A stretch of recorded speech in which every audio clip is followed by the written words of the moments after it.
الحمدللہ وحدہ والصلاة والسلام علی من لا نبی بعد اما بعد فاعوذ باللہ من الشیطان الرجیم بسم اللہ الرحمن الرحیم ان الصلاة تنہی عن الفحشاء والمنکر۔ دنیا میں اللہ سے جوڑنے کے لیے نماز سب سے مضبوط عمل ہے۔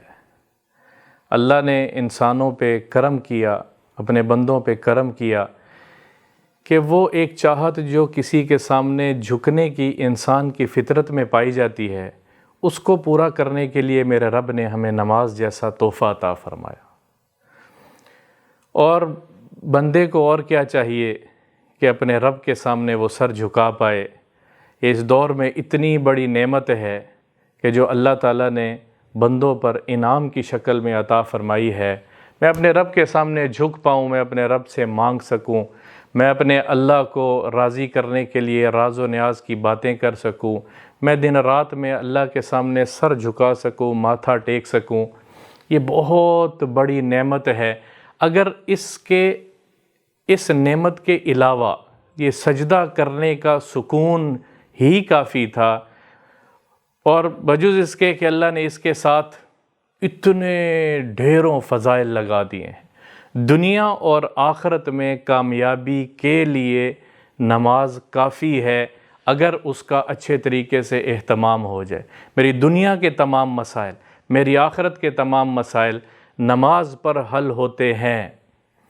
حضرت عائشہ رضی اللہ تعالی عنہ روایت نقل کرتی ہیں، حضور صلی اللہ تعالی علیہ وسلم نے فرمایا، مسلم اور بخاری شریف کی روایت ہے، رکعتی الفجر خیر من الدنیا وما فیہا، دنیا اور دنیا میں جو کچھ ہے 2 رکعت فجر کی نماز ان تمام چیزوں سے بہت بہتر ہے۔ دنیا اور دنیا میں جو کچھ ہے، کتنی بڑی دنیا ہے، دنیا اپنے پورے مال و اسباب کے ساتھ، دنیا اپنی پوری رونق اور آب و تاب کے ساتھ، دنیا میں جو کچھ بھی ہے گنوایا نہیں جا سکتا جو رب نے یہ دنیا کی نعمتیں پیدا کی ہیں، لیکن 2 رکعت فجر کی نماز، حضور اکرم صلی اللہ تعالی علیہ وسلم کا یہ پاک ارشاد ہے کہ یہ 2 رکعت فجر کی نماز ان تمام چیزوں پر حاوی ہے، خیر من الدنیا وما فیہا، دنیا اور دنیا میں جو کچھ ہے اس سے افضل ہے۔ ایک سجدے پہ میرا رب کیا دیتا ہے اس کا ہم تصور نہیں کر سکتے۔ فرض نماز مکتوبہ، ان الصلاۃ کانت علی المؤمنین کتابا موقوتا، یہ اللہ کی طرف سے فرض ہے جو ادا کرنی ہے، اور فرض ادا کرنا ضروری ہوتا ہے۔ ڈیوٹی پوری کرنا نوکر کے ذمے ہے، ملازم کے ذمے ہے، جس کے بدلے میں اللہ نے مجھے پوری اس دنیا کی نعمتوں سے نوازا ہے۔ اگر وہ مجھے 5 نمازوں کا فرض کا کہتا ہے کہ یہ فرض ہیں تم پر، تو میری ڈیوٹی ہے، ضروری ہے، لیکن اس کے ساتھ ساتھ میرے رب نے ہزاروں فضائل اس کے اوپر لگا دیے۔ نماز پہ کیا ملے گا یہ تو بہت بڑی بات ہے۔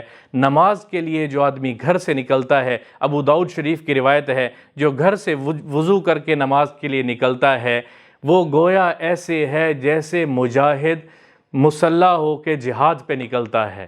جو گھر سے نماز کے لیے نکلتا ہے اس کے ہر قدم پر اس کا ایک درجہ بلند ہوتا ہے، ہر قدم پر ایک خطا معاف ہوتی ہے، ہر قدم پہ اللہ ملتا ہے اس کو۔ جب صحابہ نے یہ سنا تو بعض صحابہ نے چھوٹے چھوٹے قدموں کے ساتھ مسجد کی طرف چلنا شروع کیا تاکہ اجر و ثواب زیادہ ہو جائے۔ نماز کے لیے کیا ملتا ہے؟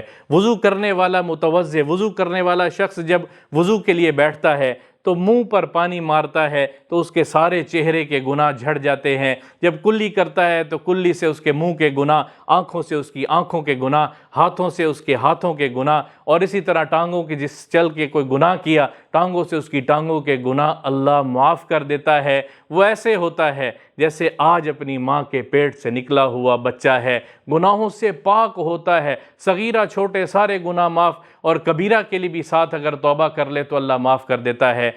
ترمذی شریف کی ایک روایت ہے، جب وضو کو کوئی اچھے درجے پہ وضو کو پہنچاتا ہے، وضو کرتا ہے، اور وضو کرنے کے بعد، اور یہ روایت امام مسلم نے بھی ذکر کی ہے، وضو کرنے کے بعد کیا کہتا ہے؟ اشہد ان لا الہ الا اللہ واشہد ان محمدا عبدہ ورسولہ، جنت کے 8 دروازے اس کے لیے کھل جاتے ہیں، جس دروازے سے مرضی چاہے داخل ہو جائے۔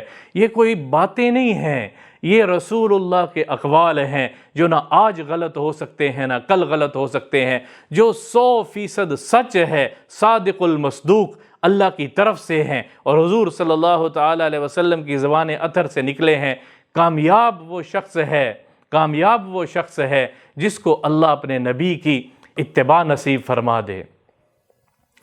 حضور اکرم صلی اللہ تعالیٰ علیہ وسلم نے فرمایا کہ جو شخص 4 رکعت ظہر کی نماز سے پہلے اور 4 رکعت ظہر کی نماز کے بعد جو ادا کر لے گا، اللہ وعدہ کرتا ہے کہ اللہ اس کو جہنم کی آگ سے محفوظ رکھے گا۔ صرف ظہر کی نماز کے اوپر اللہ وعدہ کرتا ہے کہ اللہ اسے جہنم کی آگ سے بچائے گا۔ اور ہم کس چیز کی محنت کرتے ہیں؟ سارا دن مانگتے ہیں یا اللہ مجھے جہنم سے بچا لے، مجھے عذاب سے بچا لے، مجھے جنت میں داخل کر دے، اور اللہ نے وہ کس میں رکھا ہے؟ وہ ظہر کی 4 سنتیں پہلے اور ظہر کی 4 سنتیں بعد میں اللہ نے اس میں کامیابی کو رکھا ہے۔ حضرت عائشہ صدیقہ رضی اللہ تعالیٰ عنہ فرماتی ہیں رسول اللہ صلی اللہ تعالیٰ علیہ وسلم، اور ایک روایت میں ابو ذر رضی اللہ تعالیٰ عنہ نے بھی اسی روایت کو کیا ہے، فرماتے ہیں کہ آپ صلی اللہ تعالیٰ علیہ وسلم سے ہم نے خود سنا کہ جو شخص 12 رکعت فرضوں کے علاوہ 12 رکعت نفل روزانہ پڑھ لے گا، کون سے؟ 2 فجر کی نماز سے پہلے، 2 ظہر کی نماز کے بعد، 4 ظہر سے پہلے، 6 اور 2 8 ہو گئے، اور 2 مغرب کے بعد 10 ہو گئے، اور 2 عشاء کے فرضوں کے بعد جو 12 رکعت روزانہ پڑھے گا، اللہ اس کے لیے روزانہ جنت میں ایک محل بنا دے گا۔ جنت میں جانا پکا ہو جائے گا، ایک دن میں ایک محل بنتا ہے۔ اور یہ ہر نماز پڑھنے والا انسان سنتیں، ان کو نفل کہا جاتا ہے، سنتیں پڑھتا ہے۔ فجر سے پہلے 2 سنتیں، حدیث میں اس کو نفل کہتے ہیں، اور اسی طرح ظہر سے پہلے 4 جو سنتیں ہیں وہ 2 بعد میں 6 8 ہو گئیں، 8 اور مغرب کے بعد کی 2 سنتیں فرضوں کے بعد ہر کوئی ادا کرتا ہے، 10 ہو گئے، اور عشاء کے فرضوں کے بعد 2 نفل ہر کوئی پڑھتا ہے، 10، اور ان 12 نوافل کے اوپر ایک جنت کا محل۔ دنیا میں ایک گھر بنانا ہو تو کتنے پاپڑ بیلنے پڑتے ہیں، کتنی بھاگ دوڑ کرنی پڑتی ہے، پھر جا کے کہیں ایک جھگی، ایک گھر، ایک کمرہ نصیب ہوتا ہے۔ یہاں میرا رب عارضی دنیا کے لیے انسان اتنی محنت کر کے یہ کرتا ہے، اور یہاں میرا آپ کا رب روزانہ جنت میں ایک گھر بناتا ہے کہ جنتی کا انتظار کرے گا۔ میرے بھائیو، اللہ کے سامنے جھکنا ہے، اللہ کو راضی کرنا ہے۔ اللہ نے ساری چیزوں کا حل اپنے سامنے جھکنے میں رکھا ہے، اور دل کا سکون اور چین۔ الا بذکر اللہ تطمئن القلوب، غور سے سن لو، غور سے سن لو، غور سے سن لو۔ الا وہاں استعمال ہوتا ہے جہاں سامنے والا نفی کرتا ہو کسی چیز کو، اس کے ذہن میں اور بھی بہت ساری چیزیں ہوں۔ الا بذکر اللہ، یعنی اللہ خطاب کر رہا ہے پوری انسانیت۔ الا بذکر اللہ تطمئن القلوب، پوری انسانیت سے خطاب ہے کہ غور سے سن لو، دلوں کا چین اللہ نے اپنی یاد میں رکھا ہے، دلوں کا چین اللہ میں حضور کی اتباع میں رکھا ہے، دلوں کا چین اللہ نے نماز میں رکھا ہے۔ اور دنیا میں اگرچہ مختلف قسم کے ذہن ہے، کوئی یہ سمجھتا ہے مجھے سکون ملے گا پیسہ میرے ہاتھ میں آئے گا، مجھے سکون اس وقت ملے گا جب گاڑی بنگلہ دولت میرے پاس آئیں گی، کوئی کہتا ہے مجھے سکون اس وقت ملے گا جب میری یہ ضرورت پوری ہوگی، جب طرح طرح کے اوہام اور خیالات ذہن میں اکٹھے ہیں، اس وقت میرا رب یہ ہتھوڑے کی طرح اس آیت کو لے کے آتا ہے، الا بذکر اللہ تطمئن القلوب۔ تم لوگوں کے ذہنوں میں جو کچھ مرضی ہو، دلوں میں چین، سکون، راحت اس وقت تک مل ہی نہیں سکتی جب تک اللہ کو ساتھ نہ لیا، جب تک اللہ کی رضا کو اور اللہ کی یاد کو ساتھ نہ لیا۔ الا بذکر اللہ تطمئن القلوب۔ اکیلے بیٹھ کے اس آیت کو سوچیں، دلوں کا چین۔ آج یہاں سکون نہیں ہے، ہر کوئی بھاگا پھر رہا ہے، چین کی متلاشی ہیں، چین کو ڈھونڈ رہے ہیں، اطمینان کے متلاشی ہیں، اطمینان کو ڈھونڈ رہے ہیں، اور اطمینان اللہ نے یہاں رکھا ہوا ہے، لا الہ الا اللہ۔ چین دل میں اللہ نے اپنے ہاتھ میں رکھا ہوا، مسلمانوں کے پاس ہے چابی سکون اور چین کی، کسی اور کے پاس نہیں ہے کہ ہمیں فلاں دانشور بتائے گا، ہمیں فلاں کوئی بتائے گا تو ہمیں چین سکون ملے گا۔ چین کی کنجی اور چابی، راحت سکون کی کنجی اور چابی اللہ نے میرے ہاتھ میں دی ہے۔ نماز میں ہے وہ سکون، اللہ کی یاد میں ہے وہ سکون، راحت وہ اللہ کی یاد میں ہے وہ راحت چین سکون۔ جو چاہتا ہے کہ وہ راحت چین سکون والی زندگی گزارے، اس کو اللہ کو ساتھ لینا ہے، اور اللہ نے اس کا راستہ بتایا ہے، محمد الرسول اللہ صلی اللہ تعالیٰ علیہ وسلم۔